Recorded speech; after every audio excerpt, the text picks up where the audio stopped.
Hi guys, Gothica Forever here, and today I'm going to do a film review about this film. Oh, hang on, you can't see it. The Woman in Black. Personally, I thought this film was really good. It had a good storyline to it, and I'll just say who's in the film. Daniel Radcliffe out of Harry Potter is in the film.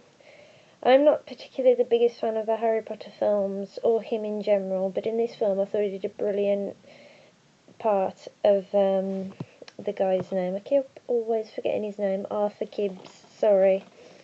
And basically, it's kind of a sad story, really, because Daniel Radcliffe plays Arthur Gibbs, and he is a guy, and it's set like in Victorian sort of style in the film. And the film starts off basically showing three little girls, and they're not the main characters, but it shows them playing with a tea set and like doing what little girls do and just having fun playing with their friends. And they see something at the corner of their eye, they both stare at it, then they look at the window, and yeah, they wander off to the window, and I'm not going to say what happens, you'll have to watch the film.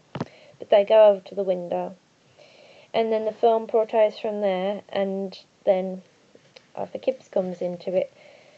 And basically, his story is he's recently, not recently, it's been 5 years since his wife's death, and he's still not over it, which, in a way, if you love somebody, you don't truly get over them, in my opinion. And she died in childbirth, giving birth to his son. I think it's 5 or 4 years, I'm not sure how old the boy is, I think he's about 5 or 4. But anyway, you can see in the film he's clearly not getting any better. He's, at the beginning of the film, he's considering killing himself with a razor blade. He doesn't, but he keeps seeing the ghost of his wife, and yeah, he always feels like she's around. And he's quite sad in the film and seems like quite cold, but probably because of what's happened to him, that would probably make you that way. And basically, he has to go through different wills as a job, and he's got to go to this house because the woman who's apparently died there, he's got to go through the paperwork, and he's supposed to be there for at least 2 days, and then his son is supposed to come up on the train with the nanny and join him there, and then they're supposed to be staying there for a while, for a little while, I don't know if it's a holiday, but he's doing there for business. When he gets there to the village, all the villagers don't like him. They all keep trying to make an excuse that they have no room where he's trying to stay in one of the rooms, and then other ones they just seem to be cold and say, I see you're leaving today, and he's like, no, I've got to do the work. But then they're trying to shrug it off, saying it was nice to meet you, and then they push him out the door, more or less.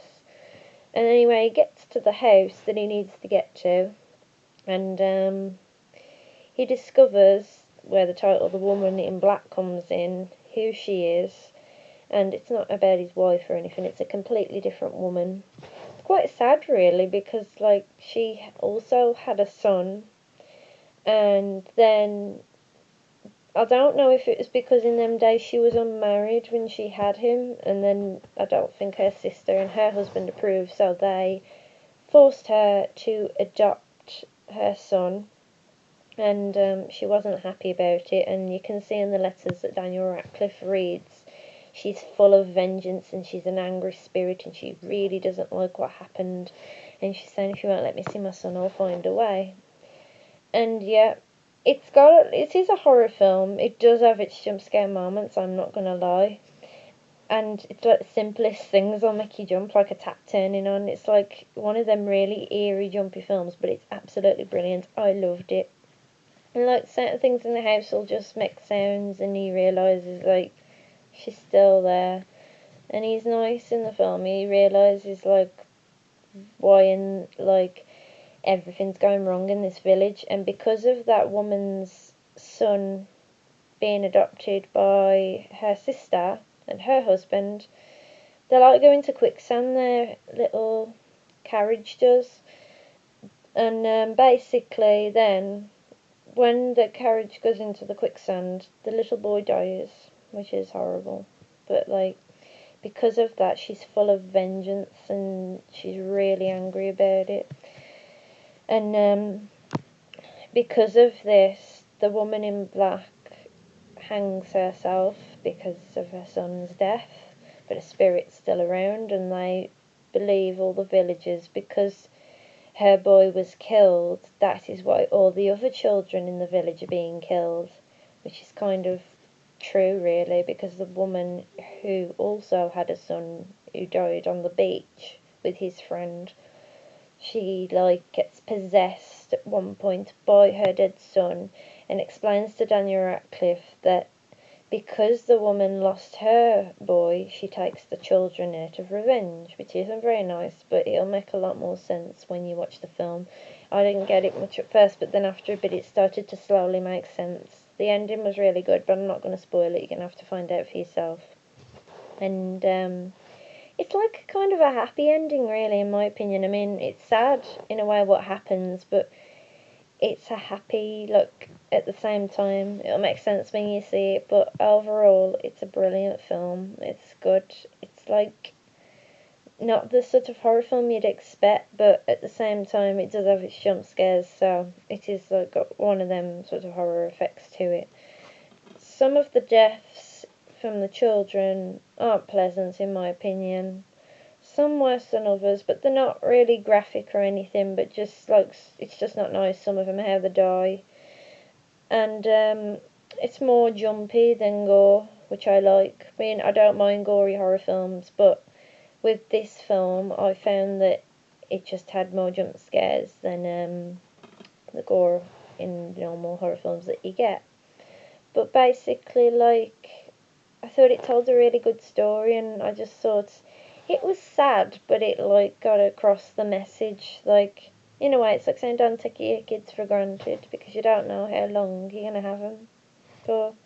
And, like, the woman says to Daniel Radcliffe in the film, she says, if you've got a son, go home to him and love him as best you can.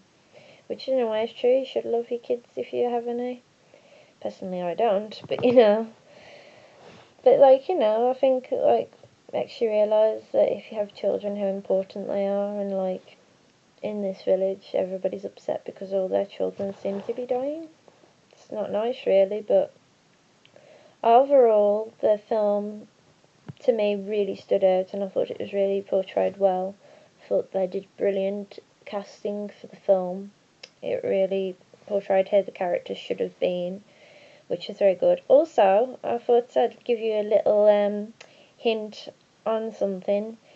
The boy in the film, in The Woman in Black, Daniel Radcliffe's on-screen son, is his godson in real life, and I didn't know that until I saw the bonus features, so there's a little bit of information you probably didn't know. So yeah, the little boy is his godson, and I didn't realise that, but the reason why he had him is because he says he felt like he could connect more with him and it would look more realistic to us as the audience.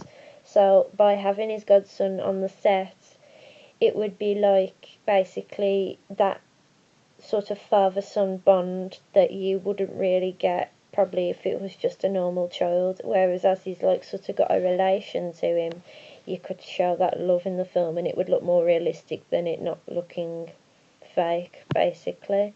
And I think he did that really well, and it was probably a good decision that he had his godson as his child. And yeah, that's what I wanted to share with you guys today. And if you haven't seen The Woman in Black, definitely recommend it. And, like, you'll either love it or hate it, but in my opinion, I absolutely loved it. I thought it was brilliant. And if you love horror, you'll love that. If you don't, then you probably won't. But it's not like a gory horror film, like I say. It's more jumpy film. Very jumpy for a 12, I must admit. I just didn't expect it to be that jumpy, but I love the film. It, like, tells a beautiful story, to be honest, of how your child should mean the world to you in a way. I think it portrayed that really well. But it's just sad, like, how the kids are slowly going, and that's not particularly nice. But apart from that, yeah, it's a really good film. And yeah, like I say, you definitely should watch it if you haven't watched it already. And if you have, like I say, like this video if you like what I've said now. Also, if you have any comments about the film, like what was your favourite scene or something like that, or like did you like it, did you hate it, anything like that, I'll answer. And yeah, I'll make another video as soon as possible, and I will see you guys very soon. Bye guys.